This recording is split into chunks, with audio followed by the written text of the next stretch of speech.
The letter was never supposed to surface. A restricted dossier sealed for more than 18 years hidden away in a long-forgotten vault at Quantico. No heading, no rank, no ceremony.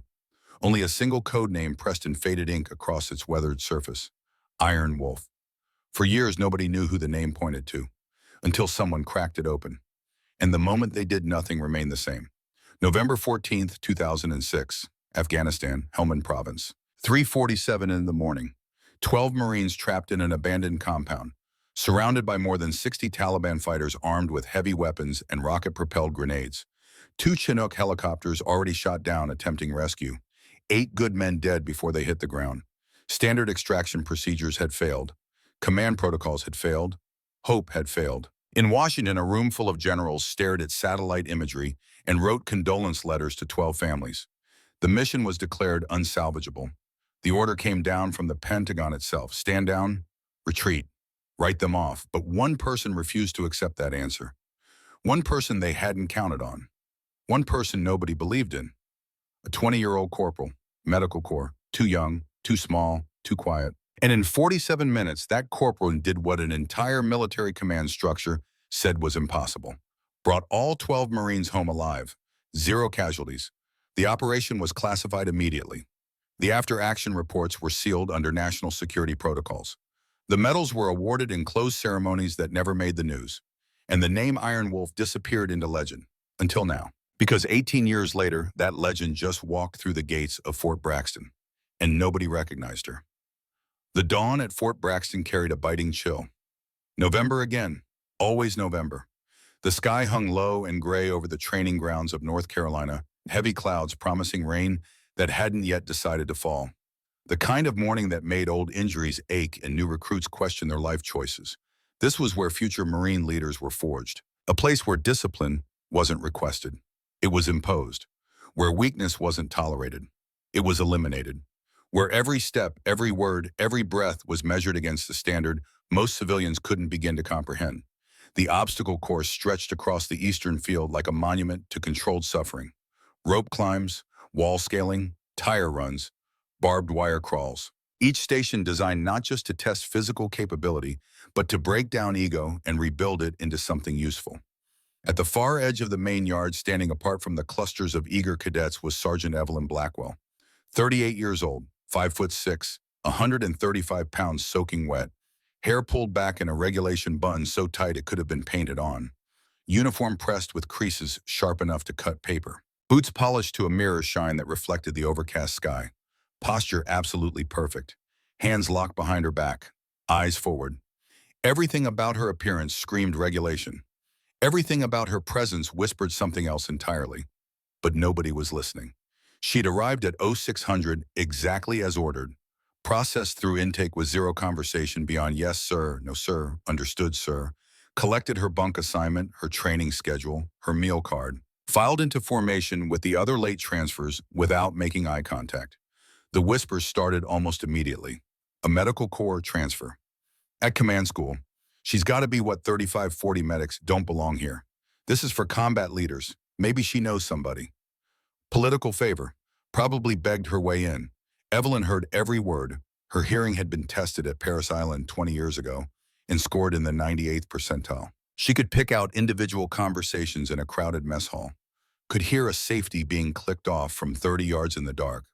She heard everything they said about her, and she said nothing back. Her eyes remained fixed on the obstacle course ahead, but what she was actually seeing had nothing to do with ropes and walls. She was counting, mapping, analyzing. 14 security cameras covering the main yard, 3 primary exits, 2 secondary access points through the equipment storage area. Blind spots at the northwest corner where the fence line met the tree cover. Thermal sensor grid mounted on the east building positioned for night vision goggle compatibility, but vulnerable to anyone who knew the detection patterns. The southwest corridor between buildings was a tactical nightmare. Single point of failure. One smoke grenade and you'd have 0 visibility for evacuation. She noted it all, memorized it all, said nothing about any of it, because Evelyn Blackwell had learned a long time ago that the loudest voice in the room usually had the least worth saying. Movement to her left.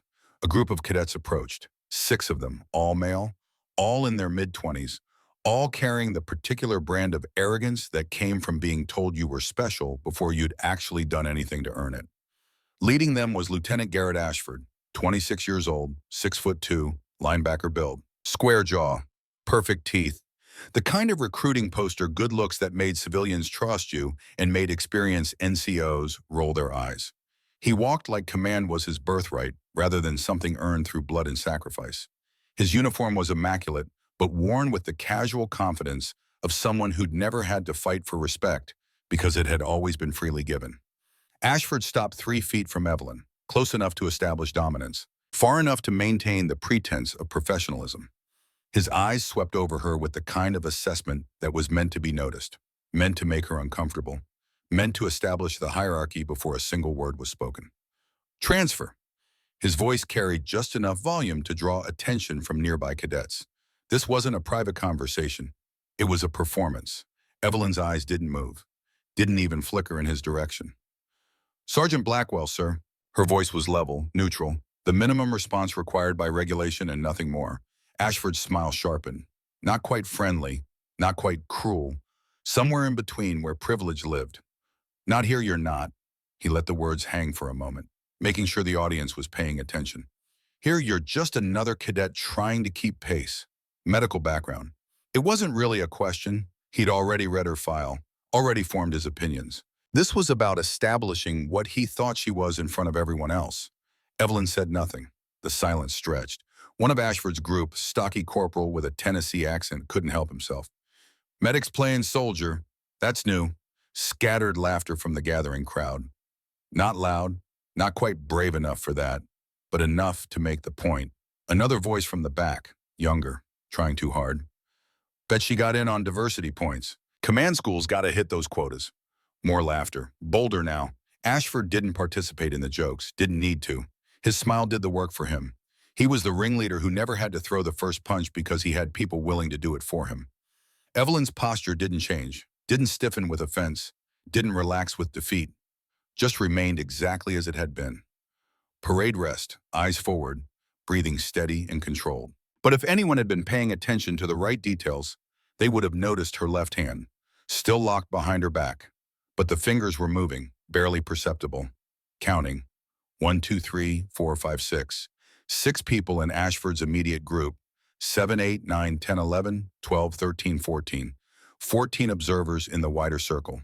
20 total. Average height 5'10", average weight 180. Ashford himself probably 220, most of it muscle, but some of it ego. Tactical assessment complete in 4 seconds.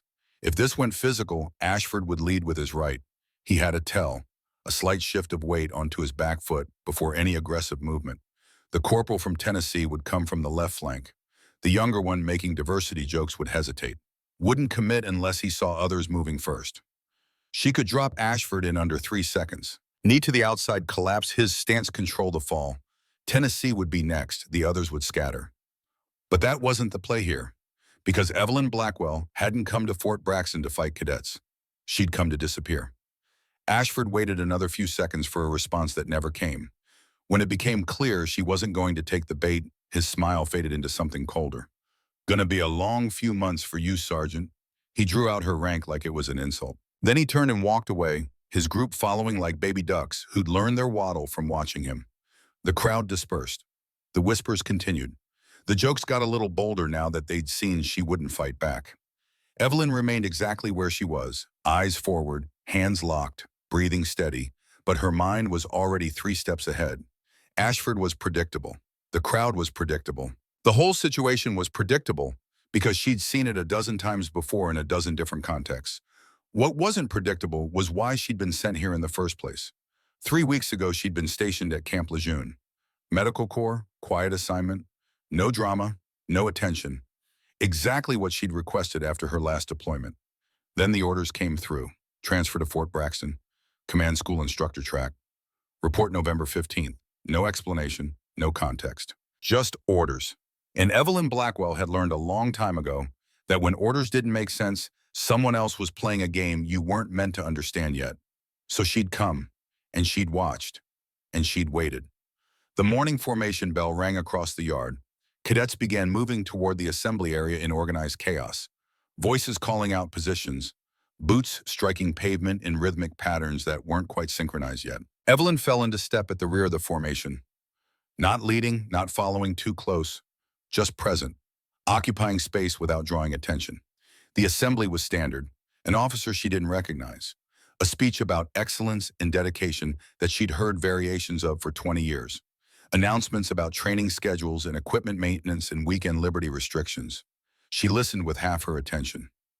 The other half was focused on something else. The security camera mounted above the main building entrance. Standard issue, motion-activated recording with 72-hour local storage before upload to central servers. It had flickered, just once. 1.7 seconds of disruption in the indicator light pattern. So brief that nobody else would have noticed. So brief that it could have been nothing. But Evelyn Blackwell had been trained to notice things other people missed, and cameras didn't flicker randomly. Not military-grade equipment maintained to specification. They flickered when someone was accessing them, when data was being pulled, when systems were being compromised. She made a mental note of the timestamp, 07:15 Eastern Standard Time. The assembly ended. Cadets dispersed to their first training rotation. Evelyn moved with the flow toward the equipment distribution center. Drew her training gear from the supply sergeant without conversation. Checked the M4A1 carbine she was issued. Verified the serial number. Conducted a functions check with the practiced efficiency of someone who'd done it 10,000 times. As she worked, she became aware of someone watching. Not Ashford, not his crew, someone else. 20 feet to her left, partially obscured by an equipment rack, was Corporal Sloan Mercer. 24 years old, 5'8", athletic build, sharp eyes that missed very little. One of the few female cadets in the advanced leadership track. Sloan had been watching Evelyn since formation. Not obviously, not in a way that drew attention, but watching nonetheless. Smart kid, Evelyn thought. Observant. That could be useful, or dangerous. The morning training rotation was tactical movement drills, small unit maneuvers across varied terrain. Nothing Evelyn hadn't done 1,000 times before. Ashford's group took point. They moved with adequate coordination, but poor situational awareness. Focused too much on looking good for the instructor. Not enough on actual security. Evelyn hung back, moving through the course with minimal effort and zero flash. She wasn't here to impress anyone. She was here to not be noticed. But as she navigated around a concrete barrier, her eyes caught something. Scuff marks, fresh, leading toward the fence line at the north perimeter. Boot prints, military issue. Size 11 probably. Heavy tread. Someone had been moving through this area recently. Someone who wasn't part of the training rotation. She filed that away too. The drill ended. Scores were posted. Ashford's group placed first with times that were acceptable but not exceptional. Evelyn's group placed fourth. She deliberately slowed her pace to match the median performer. No one remembered fourth place. Lunch formation at 1200 hours. The mess hall was standard military institutional. Long tables, efficient food service, noise levels that made conversation difficult. Evelyn collected her tray, found a seat at the end of a mostly empty table, ate methodically without tasting anything. 2 tables over, Ashford was holding court, retelling the morning's exercise with embellishments that made him sound more tactical than he actually was. His audience laughed at the right moments. Sloan Mercer sat alone 3 tables away. She wasn't eating, she was watching, and what she was watching was Evelyn. Their eyes met for exactly 2 seconds. Evelyn broke contact first, looked back down at her tray, continued eating. But in those 2 seconds, something had passed between them. Recognition, not of identity, but of type. Sloan was a hunter, someone who paid attention to details everyone else missed, someone who asked questions other people were afraid to ask. That made her interesting and potentially problematic. The afternoon rotation was weapons maintenance and inspection. 100 cadets in the armory breaking down M4s and M9 sidearms, cleaning every component, reassembling under time conditions. Evelyn worked at a station near the back. Alone, Ashford appeared beside her station without warning. He leaned against the bench with studied casualness. "So what's your story, Sergeant?" His tone was different now, less performance, more genuine curiosity mixed with suspicion. "Medical Corps for what, 15 years? And suddenly you want to be an instructor at command school?" Evelyn didn't look up from the rifle she was field stripping. 18 years, sir, and I go where the Corps sends me. Nobody just gets sent here." She removed the bolt carrier group, inspected it, set it aside. "I did." Ashford watched her work for a moment. She moved with unconscious precision, no wasted motion, no hesitation, muscle memory so ingrained it looked like meditation. "You're fast." It wasn't quite a compliment, more like an observation he didn't know what to do with. Evelyn said nothing, just continued her work. Ashford's jaw tightened slightly. He wasn't used to being ignored. "What's next, Sergeant, going to teach us how to hold a rifle?" He meant it as mockery, a callback to his morning performance, establishing that he was still in control of the narrative. Evelyn paused, her hands stilled on the weapon. Then, without looking at him, she spoke quietly. "Yes, sir." Before Ashford could process the response, Evelyn reached over and picked up his M4A1 from his station, the one he'd been working on when he decided to bother her. He started to protest. She ignored him. In 4.3 seconds, with movements so smooth they looked choreographed, Evelyn completely field-stripped the weapon. Upper receiver, lower receiver, bolt carrier group, charging handle, buffer assembly, trigger group, every component laid out in perfect order on the bench. Then, without looking down, once maintaining eye contact with Ashford the entire time, she reassembled it. 4.3 seconds. The same amount of time it took to disassemble. She performed a functions check. Trigger pull, safety rotation, charging handle operation. Perfect. She set the weapon back on his station. "Magazine release is sticking slightly, sir. You'll want to clean the spring housing before tomorrow's live fire exercise." Her voice remained absolutely neutral. No triumph, no mockery, just a technical observation delivered in the same tone you'd use to comment on the weather. The entire armory had gone quiet. Everyone had stopped working. Everyone was watching. Ashford's face had gone through several color changes. Red, white, red again. His mouth opened, closed, opened again. No words came out. Evelyn returned to her own weapon, continued her maintenance procedures as if nothing had happened. The silence held for another 5 seconds. Then someone in the back started to laugh. Cut it off immediately. But the damage was done. Ashford grabbed his rifle and stalked out of the armory without another word. His crew followed. The noise level gradually returned to normal. Conversations resumed, but they were different now.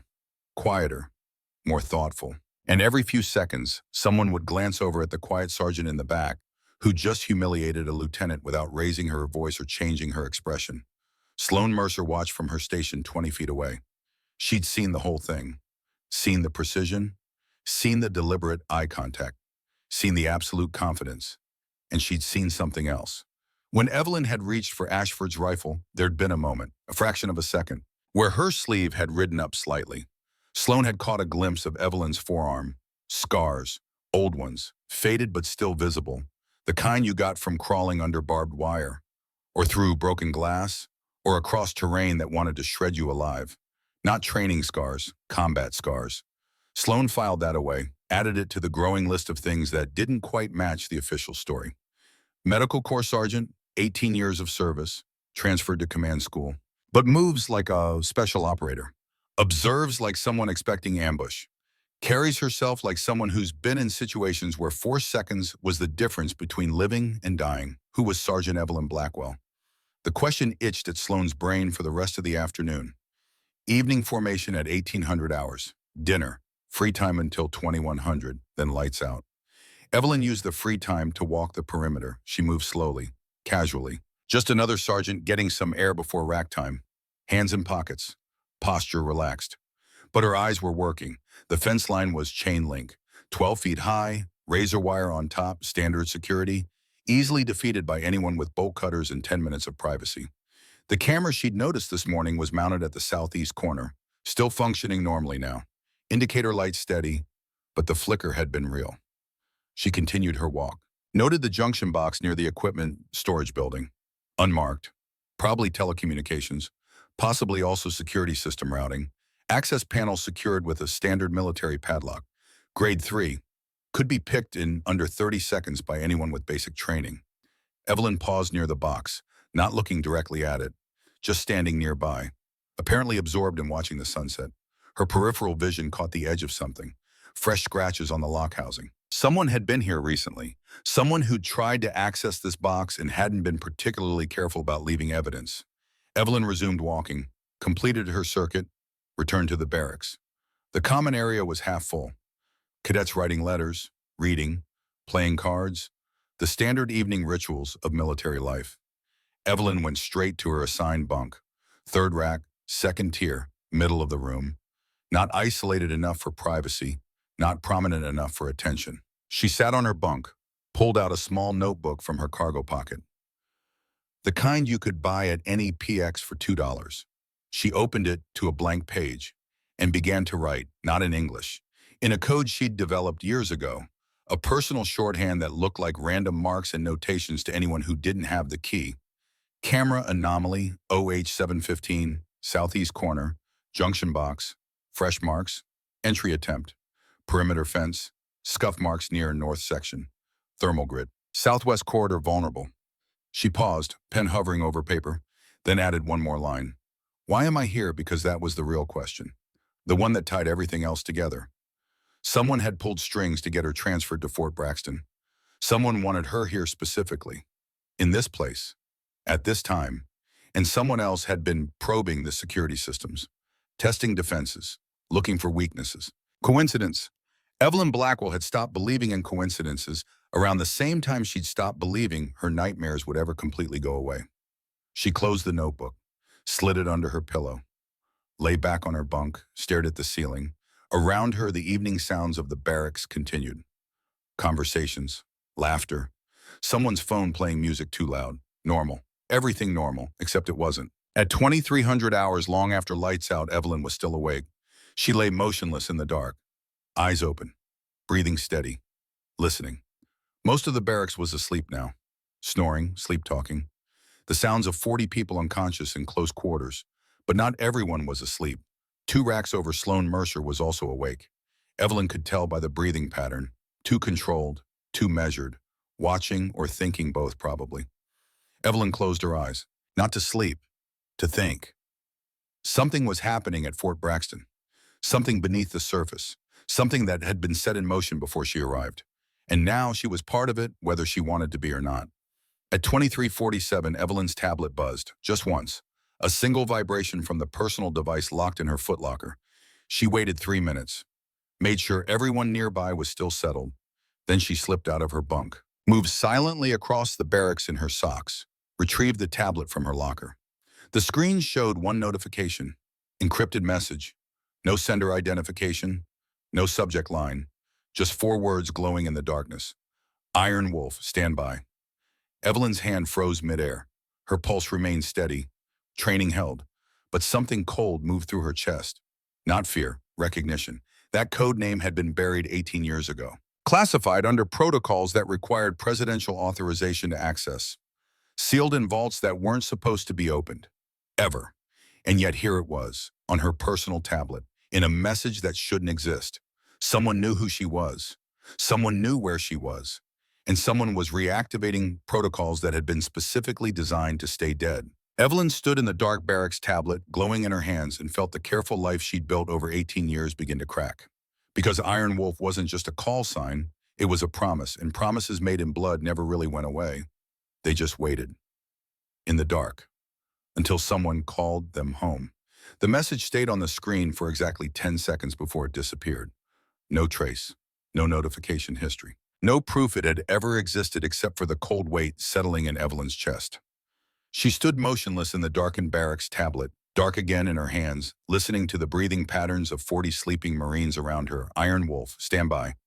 4 words that ripped through 18 years of careful anonymity like a bullet through paper. Someone knew, someone remembered, and someone was coming. Evelyn returned the tablet to her footlocker, locked it, moved back to her bunk with the same silent precision she'd used to leave it. She lay down, pulled the thin blanket over herself, closed her eyes.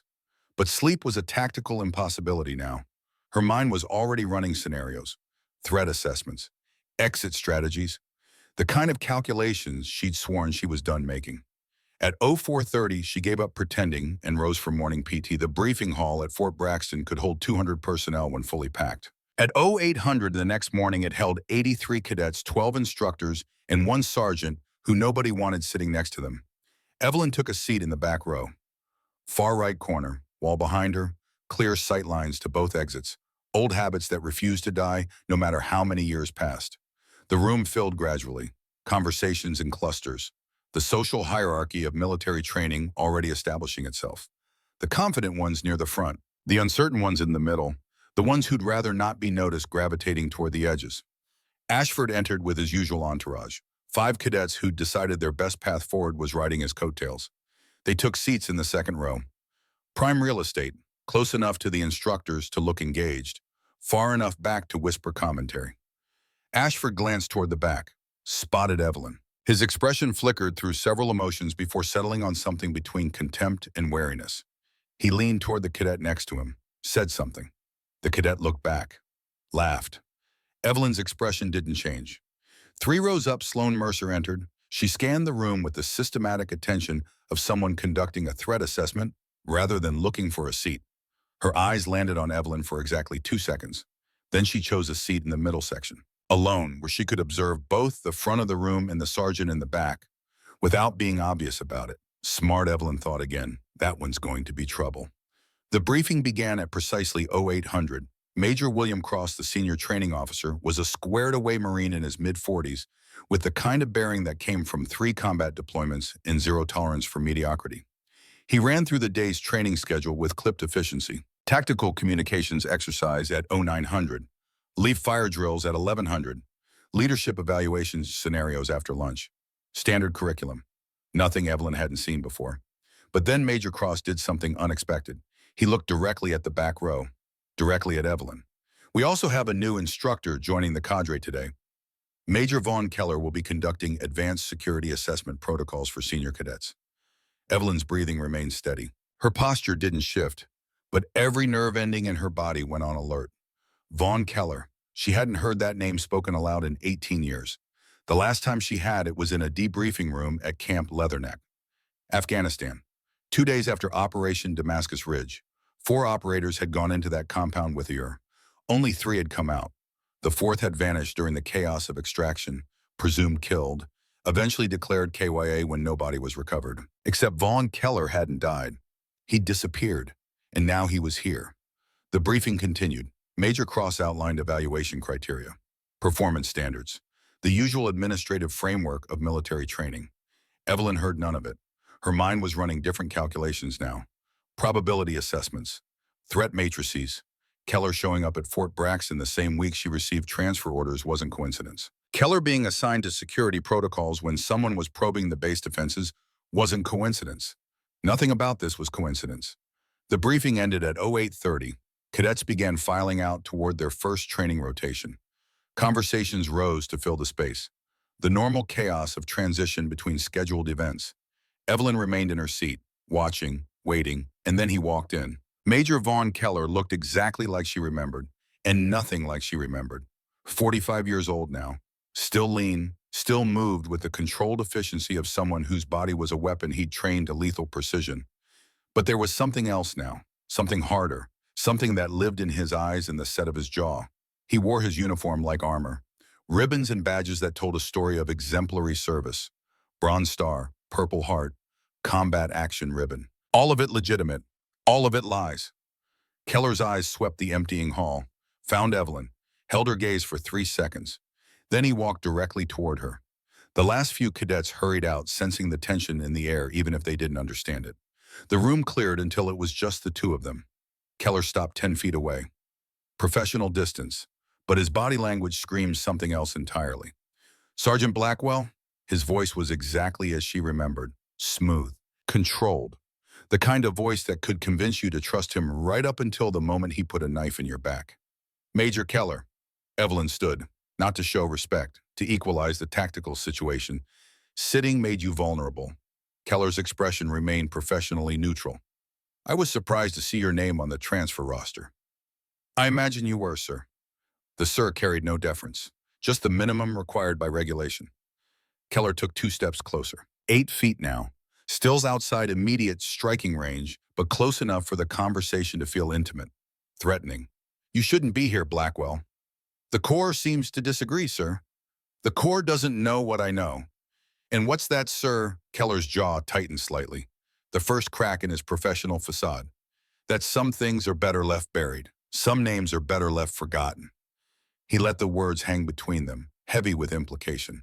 Evelyn said nothing, just held his gaze with the same flat calm she'd maintained for 18 years. Keller leaned in slightly, lowered his voice. Leave Blackwell. Request a transfer. Medical reasons. Family emergency. I don't care. Just leave before someone finds out who you really are. Is that a threat, sir?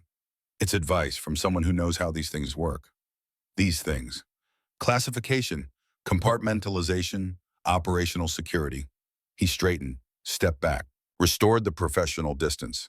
Some missions stay classified for a reason. Some operators stay anonymous for their own protection. His eyes held hers. Think about it, Sergeant. You've built a quiet life. 18 years of quiet. Don't throw that away now. He turned and walked out without waiting for a response. Evelyn remained standing in the empty hall for another 30 seconds. Then she pulled out her small notebook and wrote a single line. Keller knows, Keller warned. Keller afraid. The morning's tactical communications exercise took place in the field training area. 80 cadets divided into squads of 8. Each squad given a scenario. Each scenario designed to test decision-making under pressure with imperfect information. Evelyn's squad included 3 lieutenants, 2 corporals, 1 staff sergeant, and 1 lance corporal who looked about 19 and terrified. Ashford was not in her squad. He was in the squad running the adjacent course. Close enough to observe, close enough to make comments, which he did, frequently. Careful with Blackwell's squad, he called out during a tactical pause, loud enough for multiple squads to hear. The medic's in charge, so if anyone gets hurt, at least she can patch them up after she gets them killed. Laughter from his squad, nervous silence from hers. Evelyn ignored it, focused on the scenario. They were given coordinates, a notional hostage situation, limited resources, imperfect intelligence, standard training problem. The squad looked to their senior member for guidance, a first lieutenant named Collins, 26, West Point graduate, smart but inexperienced. Collins hesitated, started to lay out a conventional approach. Evelyn said nothing, just listened, observed, and noticed what Collins missed. The scenario had a flaw, a deliberate one. The coordinates given for the hostage location placed them in a depression with high ground on 3 sides. Anyone approaching conventionally would be walking into a kill zone. The exercise was designed to see who would recognize the trap. Collins didn't. He began organizing the squad for a direct approach. Evelyn let him get halfway through the briefing before she spoke. Permission to speak, sir. Collins looked surprised that she'd said anything at all. Go ahead, Sergeant. The coordinates put us in a natural ambush position. High ground at 0900, 1200, and 1500 hours. We approach conventionally, we're exposed from 3 directions. Collins frowned, pulled out his map, studied it. His face changed as he saw what she was describing. You're right. So what's the alternative? Evelyn pointed to a route on the map. Approach from the west. It's longer but uses this ridgeline for cover. Puts us above the coordinates instead of below them. We control the high ground. We control the engagement. The squad looked at her differently now. Not quite respect, but attention. Collins made the call. They took Evelyn's route. The exercise concluded 30 minutes later, with their squad rated the highest performance of the morning session. Ashford's squad had walked directly into the kill zone and been notionally wiped out in the first 3 minutes. When the instructors announced the results, Ashford's face went through the same color progression it had in the armory. He stared at Evelyn across the training field. She didn't look back. The obstacle course run was scheduled for 1400 hours. Full gear, timed, results posted publicly. This was where physical capability mattered more than tactical thinking, where size and strength usually won over technique and experience. Usually. The course was brutal. Rope climb, wall scramble, tire run, barbed wire crawl, water obstacle, finishing with a 2-mile run in full kit. Average completion time was 18 to 22 minutes. Anything under 17 was considered excellent. Ashford finished in 16 minutes, 41 seconds. He stood at the finish line, chest heaving, accepting congratulations from his squad like he'd just won the Medal of Honor. Evelyn started her run 3 heats later. She moved through the obstacles with mechanical efficiency. No wasted motion, no hesitation, just smooth, practiced execution of techniques she'd drilled 10,000 times. Rope climb, hand over hand, no leg wrap, faster that way, wall scramble, 3-point contact. Never commit your full weight until you're sure of your grip. Tire run, high knees, stay on your toes, let momentum carry you. Barbed wire crawl, low, controlled. Scan ahead for the smoothest path. Water obstacle. Commit. Don't slow down at the edge or you'll lose time recovering your pace. Final run, 2 miles, full kit. This was where her size became an advantage. Less mass to carry, more efficient stride pattern. She finished in 15 minutes, 53 seconds. The instructor checking times did a double take, checked his stopwatch, made her repeat her bib number, verified it. 15 minutes, 53 seconds. Fastest time of the day. By nearly a full minute, the gathered cadets went silent. Ashford stared at the posted results like they'd personally insulted his mother. And then he did something stupid. He walked up to the chief instructor, loud enough for everyone to hear. "Sir, I'd like to request a recount. That time seems unusual." The instructor, a gunnery sergeant with 26 years of service and exactly zero patience for bullshit, looked at Ashford like he was something scraped off a boot. "You questioning my timekeeping, Lieutenant?" "No, sir, just medics aren't usually that fast, sir." "This one is. Results stand." The gunny turned away. Subject closed. But Ashford wasn't done. "It's just that some people might have advantages we don't know about. Enhancement, medical access." The implication was clear. The silence that followed was deadly. The gunny turned back slowly.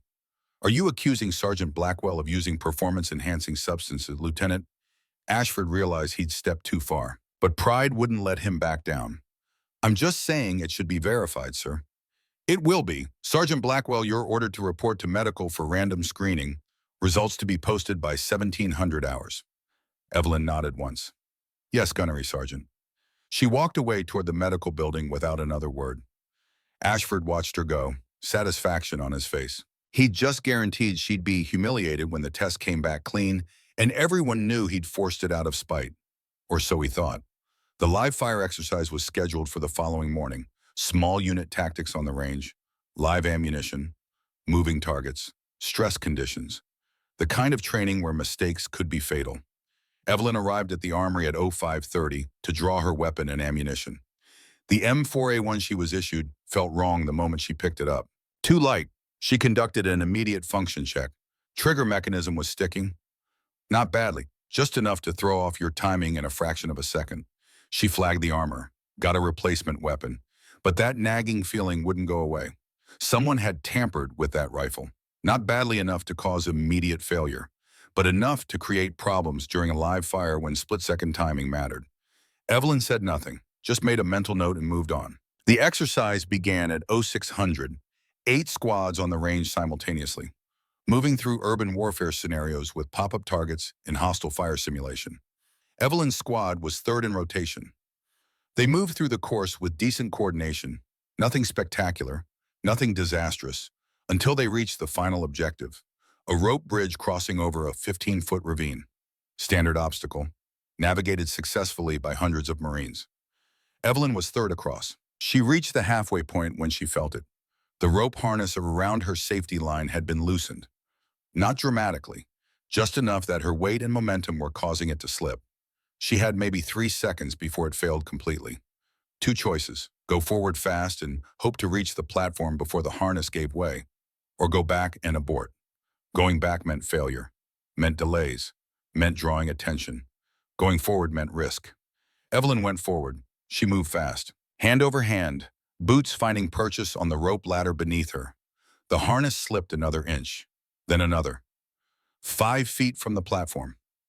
The harness failed. Evelyn's safety line dropped away. She was suspended over 15 feet of open air, with nothing but her grip on the rope and her own strength keeping her from falling. The squad on the platform saw it happen, started shouting. Evelyn didn't pause, didn't hesitate, just kept moving. 3 feet, 2 feet. She reached the platform and hauled herself over the edge with arms that had done thousands of pull-ups in preparation for moments exactly like this.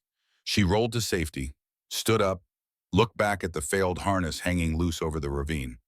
The squad medic rushed over. "Sergeant, are you okay? You need to sit down. Let me check you for injuries." Evelyn waved him off. "I'm fine. Equipment failure. It happens." But it didn't just happen. Someone had sabotaged her gear. Someone had tried to hurt her, or at least tried to make sure she failed. The question was, who? And the answer became clearer when she saw Ashford standing 30 yards away with his squad. Watching. Not surprised, not concerned, just watching. Their eyes met across the training ground. Ashford looked away first.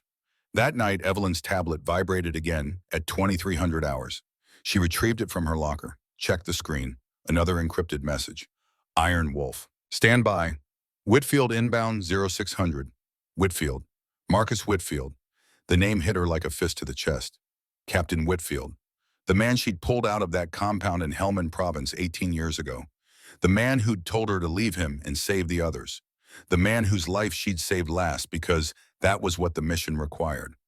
Colonel Whitfield now, if he'd stayed in, if he'd survived the years since, if he was coming here, it meant something big. It meant the past wasn't staying buried anymore. Evelyn closed the tablet, sat on her bunk in the darkness. Around her, the barracks settled into sleep. But 2 racks over Sloan Mercer was awake again, watching again. Evelyn could feel the weight of that observation. The kid was smart, too smart. She'd noticed things, made connections, and now she was putting together a picture that didn't match the official story. At 0100 hours, Evelyn gave up on sleep entirely. She dressed quietly, moved through the barracks without waking anyone, slipped out into the cold November night. The security office was in the main admin building. 3rd floor, limited access. Evelyn bypassed the card reader with a technique she'd learned from a Navy technical specialist in 2008. Took her 47 seconds. The office was empty. Night shift was doing rounds. She accessed the security footage archives, pulled up the last 2 weeks of recordings from the main gate perimeter cameras and internal monitoring, and found what she was looking for. 3 security breaches, small ones, barely noticeable unless you knew what to look for, all occurring during shift changes, all in areas where she'd been assigned at the time. Someone was testing defenses, learning patterns, mapping vulnerabilities, and they were timing it to her schedule. Evelyn pulled the data, encrypted it, sent it to a personal server she maintained under a false identity. Then she wiped her access logs and left the way she came. Back in the barracks, she pulled out her small notebook, drew a timeline, marked the breaches, noted the patterns, and then she pulled out something else from the very bottom of her footlocker. A photograph, faded, creased, 20 years old.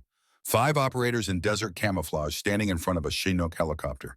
Afghanistan, November 2006. 2 days before Operation Damascus Ridge, Corporal Hayes, Staff Sergeant Lennox, Sergeant Carver, Corporal Finch, and Captain Vaughn Keller.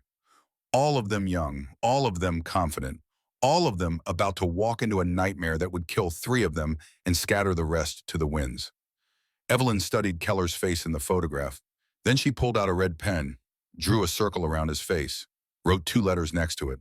V.K. Vaughn Keller had been there, had seen what happened, had disappeared during the extraction, and now he was here, warning her to leave, threatening her to stay quiet. About what?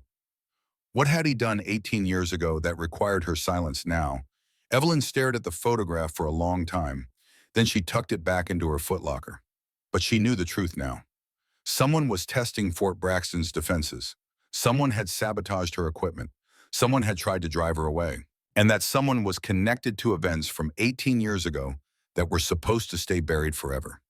The message had been clear. Iron Wolf, stand by. Someone was coming, someone who knew the truth, and everything was about to change. In the darkness of the barracks, Evelyn Blackwell lay awake and prepared herself for the moment when her past and present would collide. The moment when the name she'd buried would be spoken aloud again. The moment when Iron Wolf would have to stand and be counted, whether she wanted to or not. The morning of November 17th broke cold and merciless over Fort Braxton. 0600 hours, exactly as the encrypted message had specified. Evelyn Blackwell stood in formation with 200 Marines, breath forming small clouds in the freezing air.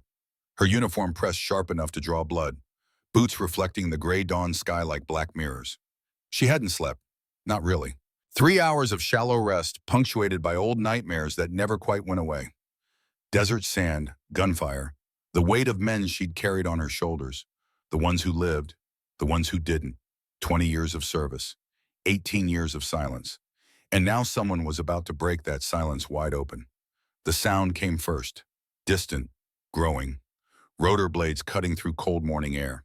Not the usual rhythm of supply helicopters or training birds. This was different, heavier, more deliberate. A UH-60 Blackhawk appeared over the southern tree line, circled once. The formation shifted imperceptibly. 200 sets of eyes tracking movement, while 200 bodies remained frozen at attention. Major Cross, conducting morning formation, checked his watch, frowned. Nothing on his schedule about VIP arrivals. The Blackhawk descended toward the eastern landing pad, touched down with practiced precision. Rotors still spinning. Door sliding open before the skids fully settled, And then he stepped out. Colonel Marcus Whitfield. Even from across the parade ground, even through morning mist and rotor wash, the man's presence was undeniable. He moved like controlled violence. Every step measured, every gesture purposeful. 32 years of turning boys into Marines and Marines into something harder. He wore dress blues, full ceremonial uniform, not field utilities. That meant official business. That meant whatever was about to happen would be witnessed, recorded, entered into the permanent record. Evelyn's breathing remained steady, her posture unchanged, but something cold and sharp settled in her chest. This was it, the moment she'd spent 18 years avoiding. Whitfield crossed the tarmac. A young captain and two senior enlisted Marines followed 3 paces behind. Security, protocol, witnesses. He approached Major Cross, exchanged salutes with parade ground precision, spoke briefly, too quiet for the formation to hear. Cross's face went through several expressions: confusion, shock, something close to fear. Then the professional mask slammed back down. He turned to the formation. Voice parade ground loud. All personnel, main briefing hall on the double move. 200 Marines broke into quick march. No running. That would be undisciplined. But fast, purposeful. The sound of 400 boots hitting pavement in near-perfect synchronization. Questions whispered despite training. Speculation running wild through the ranks. Who's the colonel? What's happening? Why full dress blues? Evelyn moved with the flow. Not at the front, not at the rear, just another body in the mass, another face in the crowd, but her mind was already 3 steps ahead. Running scenarios, calculating angles, preparing for whatever came next. Because Marcus Whitfield hadn't flown here from Special Operations Command just to say hello. The briefing hall filled in under 4 minutes, every seat occupied. Standing room only along the walls. The energy was electric, nervous, anticipatory. Evelyn took her usual position. Back row, corner seat, wall behind her. Clear sight lines to both exits. Old habits, the kind that kept you alive in places where mistakes were measured in body counts. Sloan Mercer entered, scanned the room with tactical precision, found Evelyn immediately. Their eyes met for exactly 2 seconds. Sloan knew something was happening. Knew it involved the quiet sergeant that everyone had dismissed as just another medic transfer. She chose a seat in the middle section, where she could observe without being obvious. Lieutenant Garrett Ashford swaggered in with his usual entourage. 5 cadets who'd decided their futures looked brighter in his shadow. They claimed prime real estate in the second row. Ashford glanced back toward Evelyn. His expression was complicated now. Not the simple contempt from 2 weeks ago. Something more uncertain. Like a bully who just realized his victim might be dangerous. The disassembled rifle incident had shaken him. The obstacle course time had wounded his pride, but he still didn't understand. None of them understood. The room settled into tense silence as Colonel Whitfield entered through the main doors. Attention! 200 people stood as one. The sound was like thunder. Whitfield walked to the podium with measured steps, stood before them, let the silence build until it became almost unbearable, then spoke a single word. Seats. The command was quiet, almost gentle, but absolutely certain of being obeyed. 200 people sat. Whitfield's hands gripped the podium edges. His eyes swept the room, row by row, section by section, face by face. He was memorizing them, cataloging them, the way you did when you were about to tell them something that would change how they saw the world. His gaze reached the back row, found Evelyn, held. For 3 seconds that felt like 3 hours, Marcus Whitfield and Evelyn Blackwell looked at each other across 18 years and 10,000 miles of distance. In his eyes, she saw gratitude, pride, grief for time lost. In hers, he saw the same thing he'd seen in that compound in Helmand Province. That 20-year-old corporal who'd refused to leave him behind, who'd promised nobody dies today and meant it with every fiber of her being. Then the moment passed. Whitfield's attention moved on, completing his survey of the room. He let the silence stretch 5 more seconds. Then he began. My name is Colonel Marcus Whitfield, Deputy Commander Special Operations Command East. I am here on a matter of national security, personal honor, and a debt that can never truly be repaid. The room was absolutely still. 18 years ago this month, I participated in an operation in Afghanistan that has remained classified under presidential authorization. An operation that cost 8 good Marines their lives. An operation that should have cost 12 more. He paused. Let that number sink in. Including mine. Whitfield's voice took on the measured cadence of an after-action report. Precise, detailed, unflinching. November 14th, 2006. Helmand Province, Afghanistan. 0347 local time. 12 Marines from Echo Company, 2nd Battalion, 5th Marine Regiment, found ourselves trapped in an abandoned compound, surrounded by an estimated 60-plus Taliban fighters with heavy weapons and the high ground. He paused. Two CH-47 Chinook helicopters attempted extraction. Both were shot down before they could touch down. 16 men aboard. 8 survived the crash. 0 survived the next 3 minutes. The weight of those words pressed down on the room like a physical thing. Standard tactical doctrine dictated immediate withdrawal of all remaining forces. Washington, D.C. declared the situation unsalvageable. The operation was written off as a combat loss. Letters of condolence were drafted. Next of kin were prepared for notification. Whitfield's hands tightened on the podium. I was Captain Whitfield then, senior officer on site. I wrote my own letter home that night. Told my wife I loved her. Told my daughter to be strong. Made peace with dying. His voice cracked slightly on the last word. Because we were dead. Every tactical analysis said so. Every probability calculation confirmed it. We had maybe 6 hours of ammunition, maybe 8 hours before dehydration became critical, and exactly 0 chance of rescue. He looked up, eyes sweeping the room, and then someone refused to accept those calculations. Whitfield stepped away from the podium, moved to center stage. 20-year-old Corporal Evelyn Blackwell, medical specialist, 2 years in service, 0 combat deployments, 0 special operations experience. He let that sink in. She stepped forward in front of a room full of senior officers and special operations planners, and she volunteered. Whitfield's voice grew stronger. Her exact words were, "Sir, give me 4 people, M40A5 sniper rifles, AN/PVS-14 night vision goggles, 50 pounds of C4 demolition charges. I will extract all 12 Marines in 47 minutes or die trying." Gasps rippled through the audience. The room erupted in protest. Captains called it suicide. Majors called it impossible. A full colonel told this 20-year-old corporal that she didn't understand what she was volunteering for. Whitfield's expression was fierce now, proud. Corporal Blackwell looked him in the eye and said, "Sir, with respect, I understand perfectly. 12 Marines are going to die unless someone tries the impossible. I'm volunteering to trust." The silence in the briefing hall was profound. I was the senior officer. The decision was mine, and I said yes, because when someone has the courage to volunteer for suicide out of pure duty, you don't have the right to refuse them.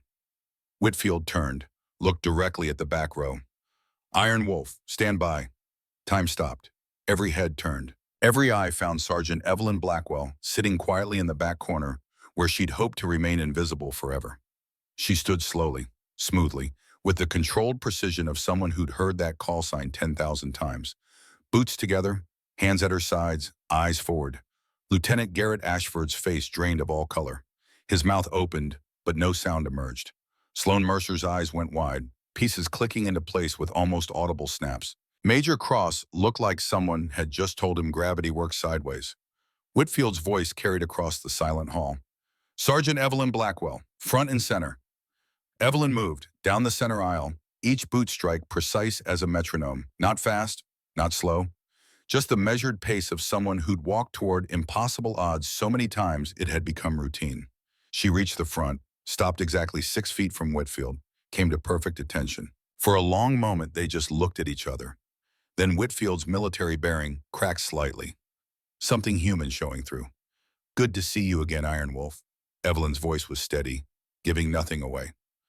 "Colonel," Whitfield turned back to address the room, "you think you know who trains beside you. You think rank and ribbons tell the story. You think you understand what makes a warrior worthy of respect." He shook his head. "You understand nothing." He let that statement hang in the air like a challenge. "What I'm about to show you has been classified for 18 years. The footage was sealed under protocols that required presidential authorization to access.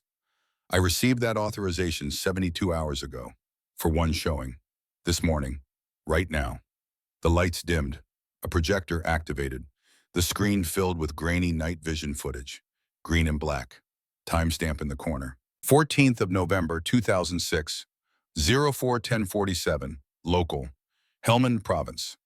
This is helmet cam footage from Corporal Timothy Hayes, one of the 4 operators who went into hell with her. The screen showed 5 figures moving through desert terrain, tactical spacing, weapons ready, moving like ghosts through impossible terrain. Corporal Hayes on point, Staff Sergeant David Lennox providing overwatch, Sergeant Robert Carver with demolitions, Corporal James Finch as combat medic. A smaller figure moved through the frame, efficient, controlled, every movement purposeful. And Corporal Evelyn Blackwell, call sign Iron Wolf, mission commander. The audience watched in absolute silence. Whitfield's narration continued.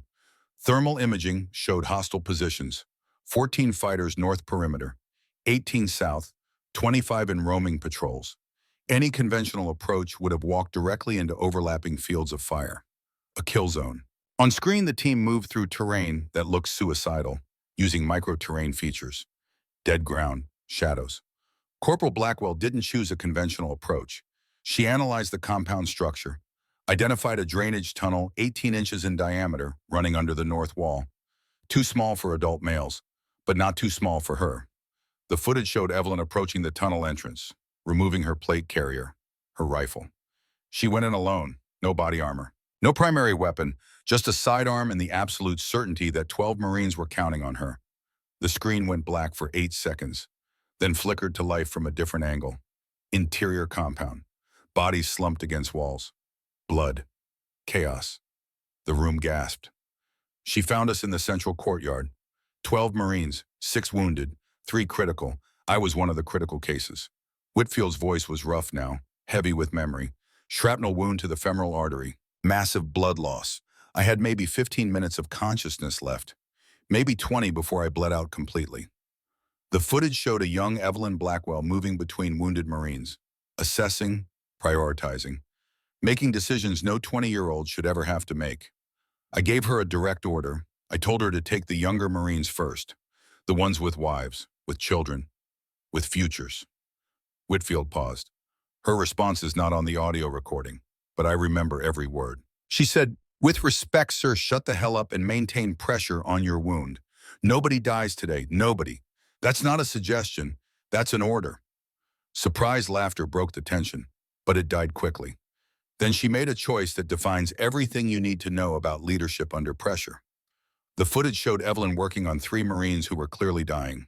Field surgery, tourniquets, emergency medicine performed with bullets hitting walls around her. 3 Marines, all critical, all minutes from death. She could save them, or she could save me. Her commanding officer, the senior man, the one whose rank demanded priority. Whitfield's voice cracked. She saved them first. The room was absolutely silent. Performed combat medicine that her instructors said was impossible under field conditions. Stabilized wounds that should have been fatal. Then dragged all 3 to the extraction point where Corporal Hayes and Staff Sergeant Lennox provided covering fire. The footage showed chaos, muzzle flashes, tracers, confusion. And then, Whitfield had to stop, compose himself. Then she came back for me. The screen showed Evelyn appearing through smoke and darkness, moving toward Whitfield's position, alone. I was fading. I'd made my peace, written my mental goodbye letters. And then this 20-year-old corporal materialized out of the smoke and said 5 words I will never forget as long as I live. His voice dropped to barely above a whisper. "Nobody dies today, sir. Nobody." The footage showed Evelyn hauling Whitfield across open ground. She weighed maybe 130. He weighed 220 with gear, but she moved him like he weighed nothing. She got me to the extraction point, handed me off to Corporal Finch, and then the screen showed Evelyn picking up an M40A5 sniper rifle, taking position behind a collapsed wall. Then she provided covering fire for the entire extraction. The footage showed precision, shot after shot, controlled, methodical, deadly. Taliban fighters realized we were escaping. More than 40 converged on our position from 3 directions. She held them off, alone, for 6 minutes and 17 seconds. On-screen explosions rocked the compound. Sergeant Carver had planted C4 charges at a false position on her orders. Classic misdirection. She detonated them during the extraction to create chaos, drew enemy attention away from the helicopter. The footage showed the UH-60 lifting off. Evelyn was the last aboard, still firing, still protecting her Marines. The screen went black. The lights in the briefing hall came back up slowly. No one moved, no one spoke, no one even seemed to breathe. Whitfield turned to face the room. His eyes were wet, but his voice was rock steady. Total operational time from insertion to extraction, 47 minutes. Exactly as she promised. He paused. Total friendly casualties, 0. All 12 Marines came home alive. Another pause. Confirmed enemy killed in action, 11. Probable enemy KYA-17. All verified through subsequent intelligence analysis. Whitfield's voice grew harder. Corporal Evelyn Blackwell took 2 gunshot wounds during that operation. One grazed her left shoulder. One entered her right thigh and lodged against the femur. She did not report either injury until after complete mission debriefing, until after she had personally verified that all 12 Marines were receiving appropriate medical care, until after she had ensured that every piece of equipment was accounted for and every after-action procedure was complete. He looked at Evelyn, standing beside him at attention.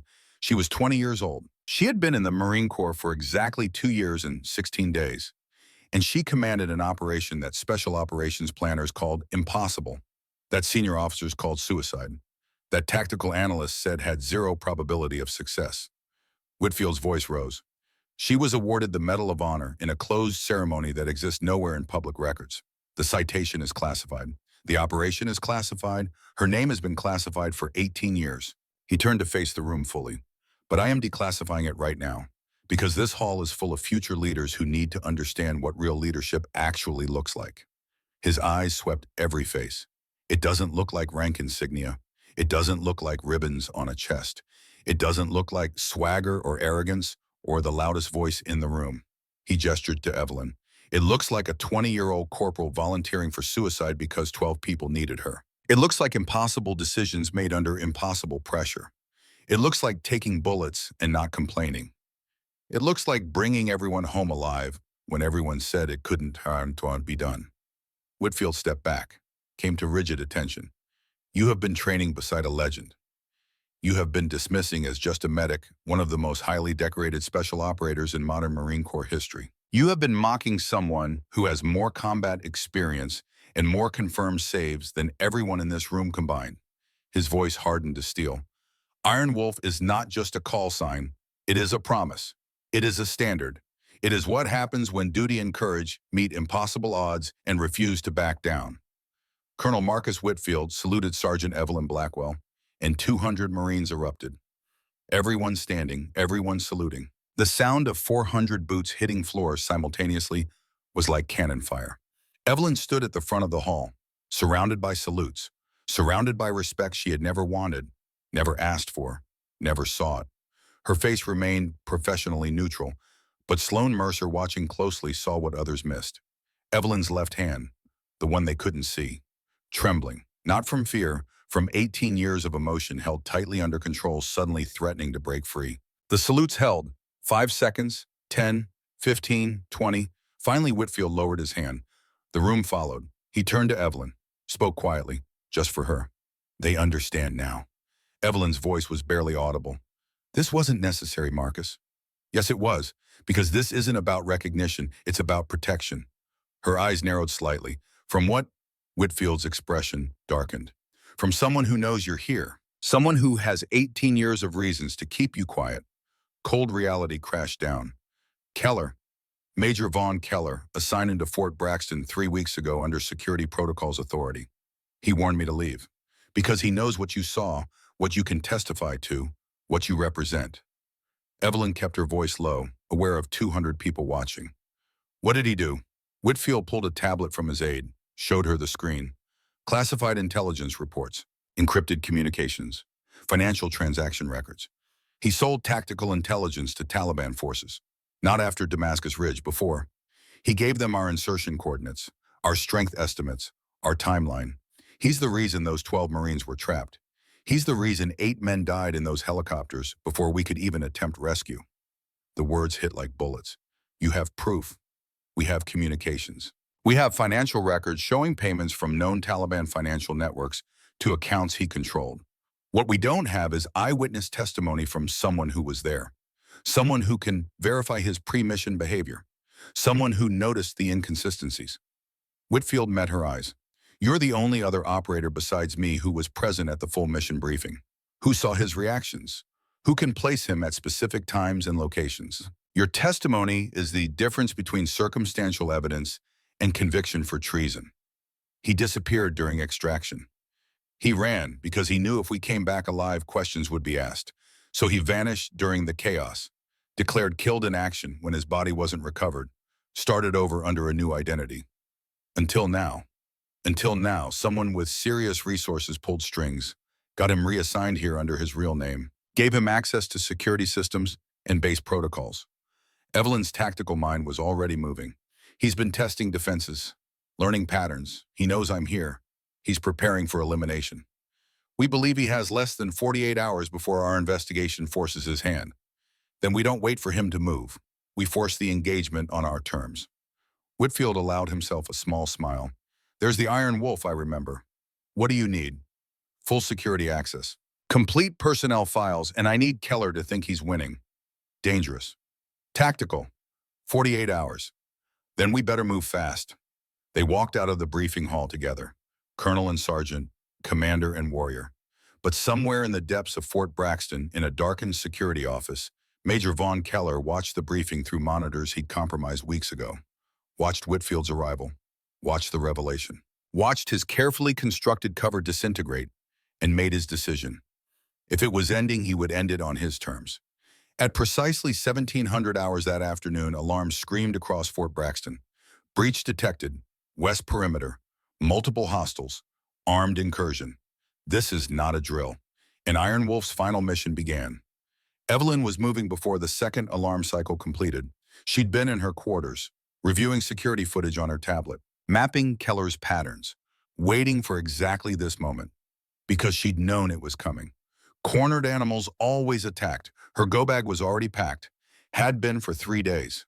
M4A1 carbine, 4 magazines, M9 sidearm, 2 spare mags, AN/PVS-14 night vision monocular, tactical radio with encrypted frequency. She was combat ready in 28 seconds. 18 years of muscle memory didn't fade. It compressed, refined, became instinct sharper than conscious thought. Radio headset on. She keyed the mic. Whitfield, this is Iron Wolf. I'm mobile. Situation report. Static crackled. Then Whitfield's voice. Clipped. Controlled. The sound of a man who'd been under fire before and knew how to stay calm. 6 hostiles, confirmed. Military-grade equipment. Coordinated breach through West Fence section. Moving toward admin building in tactical formation. Keller is leading them. Rules of engagement. Capture for prosecution if possible. Neutralize if necessary. Deadly force is authorized. Civilian evacuation status. In progress. Non-essential personnel moving to safe zone. ETA complete evacuation 12 minutes. Not fast enough. I'm moving to intercept. Keep your team at north entrance. I'll push from south. Hammer and anvil. Negative Iron Wolf. Wait for backup. 6 against 1 is. 6 against 1 are odds I've faced before, Colonel, and I'm not alone. She cut the channel, moved toward the door, and found Corporal Sloan Mercer standing outside, fully armed, plate carrier secured, weapon at ready low. Their eyes met. Sergeant Blackwell, I'm coming with you. Evelyn assessed her in 2 seconds. Gear properly worn, stance balanced, eyes alert but not panicked, breathing controlled. You're supposed to evacuate with non-essential personnel. Colonel Whitfield designated me essential. Your call, whether I stay. Smart. Whitfield had listened. Can you follow orders without hesitation? Yes, Sergeant. Can you fire on American citizens if they're threatening Marines? Sloan didn't hesitate. Yes, Sergeant. Then stay 3 paces behind me. Do exactly what I say when I say it. You hesitate, people die. You improvise, people die. You follow my lead, we all go home. Clear. Crystal clear, Sergeant. Then move. They ran through Fort Braxton at combat pace, fast enough to close distance, controlled enough to maintain tactical awareness. The compound was organized chaos. Cadets moving to designated safe zones. Instructors establishing security perimeters. The evacuation plan they'd rehearsed that afternoon activating with acceptable efficiency. Most people were getting clear. But not everyone. Evelyn's radio crackled. All stations be advised. Hostiles have split into 2 elements. 4 moving toward admin building, 2 breaking toward barracks section. Evelyn processed instantly, made the call. Whitfield, I'm engaging the 2-man element. They're going after cadets who haven't evacuated yet. Copy. My team has the 4-man element contained. Be advised they're heavily armed. So am I. She changed direction. Sloan matched her stride for stride. They rounded the corner of the mess hall and found the first casualty. Military police. Sergeant, maybe 25 years old, gunshot wound to the upper chest. He was on his back, eyes open, still breathing, but barely. Sloan froze for half a second. Evelyn knelt, checked the wound. Entry high right chest, no exit. Probably hit the lung. She applied pressure, keyed her radio. Casualty at mess hall north corner, GSW to chest. Need immediate medevac. Copy, medical en route, 2 minutes. 2 minutes this Marine probably didn't have. Evelyn looked at Sloan. You know combat first aid? Yes, Sergeant. Then you stay here. Keep pressure on this wound. If he stops breathing, you start rescue breathing. Medical is 2 minutes out. You keep him alive for 2 minutes. Understood. Sloan's face was pale but determined. Understood. Good, because his wife is 7 months pregnant and their daughter is 3 years old. He goes home to them. That's not a hope. That's an order. Evelyn stood, moved toward the sound of gunfire without looking back. She found them at the East Barracks entrance. 2 hostiles, black tactical gear. No unit insignia. Professional contractors. The kind who charged $20,000 a week and didn't ask questions about legality. They were attempting to breach the barracks door. Inside, she could hear voices. Scared, young, cadets who hadn't made it to evacuation. The hostiles had their backs to her position. Evelyn moved into position. 40 yards, clear line of sight, no civilians in the backdrop. She could take them both from here. 2 shots, 2 seconds. But she needed at least one alive for interrogation. She keyed her freedom, whisper quiet. Whitfield, I have 2 hostiles at East Barracks, engaging now. She didn't wait for acknowledgement. Stepped out of cover, weapon up, combat stance. Federal officer, drop your weapons hands where I can see them. Both hostiles spun. Training took over, weapons coming up. But Evelyn was faster. She'd spent 18 years being faster. First hostile took a 3-round burst center mass. He went down hard. Second hostile got his weapon halfway up before Evelyn adjusted aim. Shot his right shoulder. Specific, precise. Disabling but not fatal. He screamed, dropped his weapon, collapsed. Evelyn was on him in 3 seconds. Kicked his weapon clear. Zip-tied his hands behind his back despite his screaming. Where's Keller? The hostile just groaned. Pain management training keeping him silent. Evelyn applied pressure to his shoulder wound. He screamed louder. I asked you a question. Where is Major Vaughn Keller? Admin building server room. He's on. The hostile's voice cut off as he passed out from pain. Evelyn keyed her radio. 1 hostile down, 1 detained. Keller is in admin building server room. Whitfield's voice came back strained. Copy. We're engaged heavy at north entrance. Can't break off without exposing our position. I'm moving to you. 60 seconds. She ran. The admin building was 300 yards. She covered it in 45 seconds. The north entrance was chaos. Whitfield's 4-man security team pinned down behind concrete barriers. The 4 remaining hostiles dug in at the building entrance. Professional crossfire. Good tactical discipline. Stalemate. Evelyn assessed the situation in 3 seconds, then keyed her radio on Whitfield's frequency. Colonel, when I start shooting, you push hard. Don't hesitate. Don't wait. Just push. What are you? Evelyn was already moving. She circled wide, used the eastern approach, came at the hostile position from an angle they weren't watching. 40 yards, 30, 20, she opened fire. Controlled bursts, professional, precise. 2 hostiles went down before they even knew she was there. The remaining 2 spun to engage this new threat, and Whitfield's team came through the north entrance like a hammer. It was over in 8 seconds. 4 hostiles down, Whitfield's team intact. Evelyn moved to the building entrance. Whitfield joined her. Server room. 3rd floor. He locked himself in 10 minutes ago. Explosives. Unknown. Possible. Evelyn thought fast. Evacuate this building. Everyone out. Now. What are you doing? Going in after him. Alone? Are you insane? Evelyn met his eyes. I'm the only one he won't immediately kill. He needs to talk to me, needs to justify himself. That gives me an opening. That's not a plan. That's suicide. That's tactics. Trust me, Marcus. I've done impossible before. Whitfield stared at her, then nodded once. 5 minutes, then I'm coming in whether you're done or not. Fair. Evelyn moved into the building, 3rd floor, server room, reinforced door, electronic lock showing red, SIRD. She stood outside, took a breath, then knocked. Vaughn, it's Evelyn. Open the door. Silence, then his voice. Distorted through the door, but recognizable. So they told you about Damascus, about everything.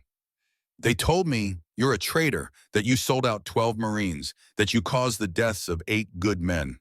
Is that what Whitfield said? That's what the evidence says. Silence again, longer this time. Then the lock clicked. Green light. The door opened, 6 inches. Evelyn pushed through. Weapon ready but not aimed. The server room was small, 15 by 20, racks of computers, blinking lights, the digital heart of Fort Braxton's security systems. And in the center, Major Vaughn Keller. He looked like he'd aged 20 years in the last 20 days. Eyes sunken, face gaunt, the weight of 18 years of running finally crushing him. He held a pistol, not aimed at her, just held, loose, like he couldn't decide what to do with it. You should have left when I told you to. You should have stayed and faced justice 18 years ago. Keller laughed, bitter, hollow. Justice. You really believe that exists? I have to. Otherwise, what's the point? He looked at her, really looked, like he was seeing her for the first time. You were so young at Damascus, 20 years old, and you volunteered. You actually volunteered. It was my duty. Duty, he spat the word. You know what my duty got me, my brother in a grave, my career in ashes, 18 years running from shadows. Your brother. Civilian contractor, wrong place, wrong time. Taliban grabbed him, held him for 3 months, and then they made me an offer. Evelyn kept her weapon ready, kept her distance. Tell me, intelligence for his life, coordinates, timing, troop strength, everything they needed to set up that ambush. And you gave it to them. What would you have done? He was my brother, my only family. I would have reported it to command. Let professionals handle the negotiation. Keller's laugh was broken. There was no negotiation. They killed him anyway. 2 days after I gave them everything, killed him and dumped his body where I'd find it. He looked down at the pistol in his hand. So I gave them 12 Marines for nothing. Got 8 men killed for nothing. Destroyed my career for nothing. And then you ran. What else could I do? If I stayed, I'd face court-martial, execution for treason. So I vanished during the extraction, let them think I died, started over, and lived with it for 18 years. Lived? His voice rose. You call this living?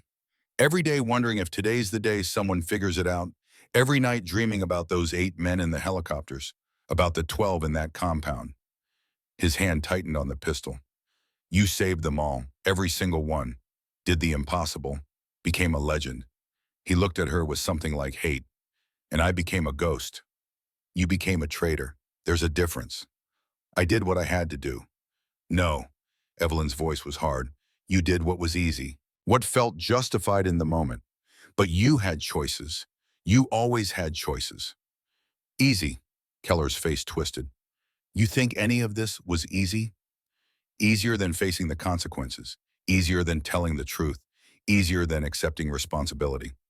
The pistol in his hand wavered, rising slightly. Evelyn's finger moved to her trigger, ready. But then the door behind her crashed open.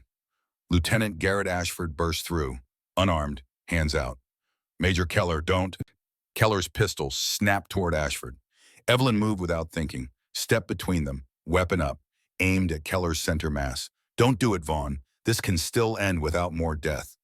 Ashford was breathing hard, speaking fast. Major, I spent the last 3 weeks being exactly like you, making the easy choices, blaming others, running from responsibility. He stepped closer despite Evelyn's opposition. But Sergeant Blackwell showed me something.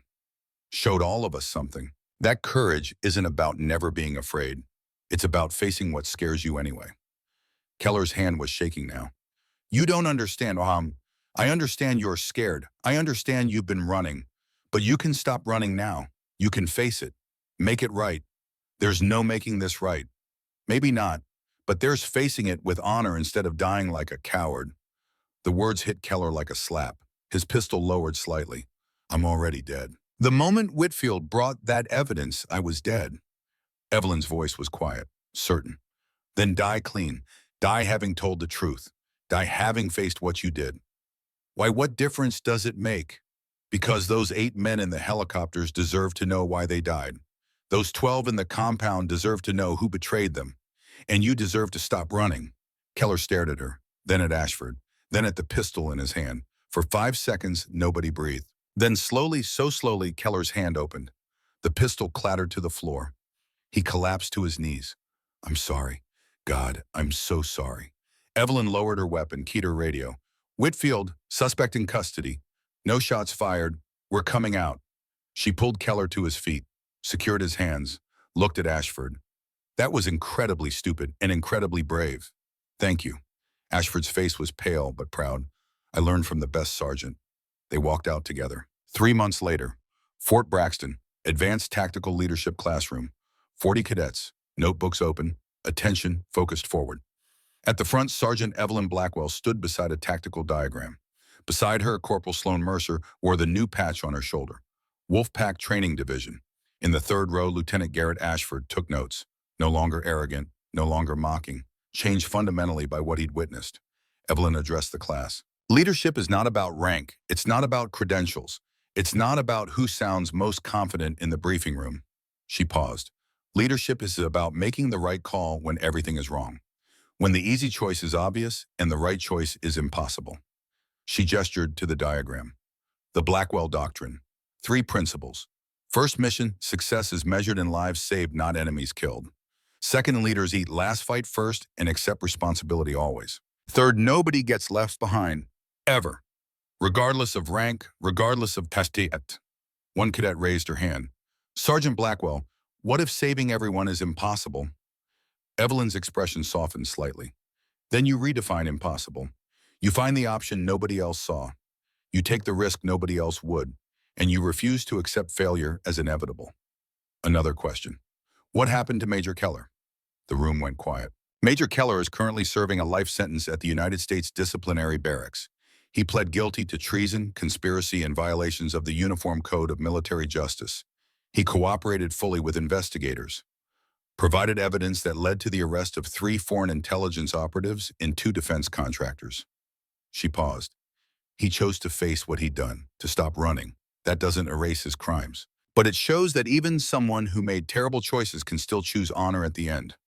Class ended, cadets filed out, discussion continuing. Sloan approached Evelyn. "The memorial ceremony is tomorrow. You ready?" "As ready as I'll ever be. All 12 will be there." "I know." The next day, November 22nd, exactly 18 years, Marine Corps Base Quantico, Damascus Ridge Memorial. A simple wall, black granite, not names of the dead, names of the living. 12 Marines who came home because one 20-year-old corporal refused to accept impossible. 200 people gathered. Veterans, families, active duty Marines, and at the center, the 12 survivors. Captain Marcus Whitfield, now Colonel, retired. Lieutenant James Rodriguez, now Major. Recruiting Command, Sergeant Dale Cooper, now Gunnery Sergeant. Drill Instructor, each one older, grayer, but alive, because of her. Evelyn stood before the memorial, hand resting on the cold stone. Behind her she heard footsteps. Marcus Whitfield, civilian clothes now, but still carrying himself like a Marine. "You know what the beautiful part is?" Evelyn didn't turn. "What's that? 22 children, 18 grandchildren, 2 great-grandchildren, all born because you brought their fathers and grandfathers home." Her eyes stung. 42 reasons it mattered. 42 reasons you're a hero. "I'm not a hero, Marcus. I was just a Marine doing her duty." "That's exactly what makes you one." The ceremony began. Speeches, recognition, honors. When they called Evelyn forward to receive her Medal of Honor publicly for the first time, 200 people stood. Applause, tears, gratitude. But Evelyn's eyes found the wall. The 12 names. That's who this was for. Not glory, not recognition. For the promise she'd made, the promise she'd kept. Nobody dies today. After the ceremony, Evelyn stood alone at the memorial. Sloan approached quietly. "Sergeant, just saying goodbye." "To who?" "To Iron Wolf. That part of my life is closed now." She turned from the memorial. "Come on. We have cadets to train Monday, and the next generation of Marines isn't going to teach themselves." They walked away together, teacher and student, past and future. Behind them, the memorial caught the late afternoon sun. The final line engraved at the bottom glowed like fire. Iron Wolf, call sign retired, legacy eternal. And in the names above it, the real legacy. 12 lives saved, 42 lives created, thousands of Marines trained, millions inspired, all because one 20-year-old corporal heard impossible and answered with 2 words: watch me. The story of Iron Wolf was finished, but the legend had just begun. In every classroom where honor was taught, in every mission where courage was required, in every impossible situation where someone refused to give up, Iron Wolf would be there, not as a person, as a promise. That duty matters. That honor endures. That impossible is just a word used by people who quit too early. And somewhere in Fort Braxton, in a classroom full of young Marines, Sergeant Evelyn Blackwell taught the next generation what she'd learned in blood and sand: that nobody gets left behind, ever. Mission complete. All personnel accounted for. Iron Wolf signing off.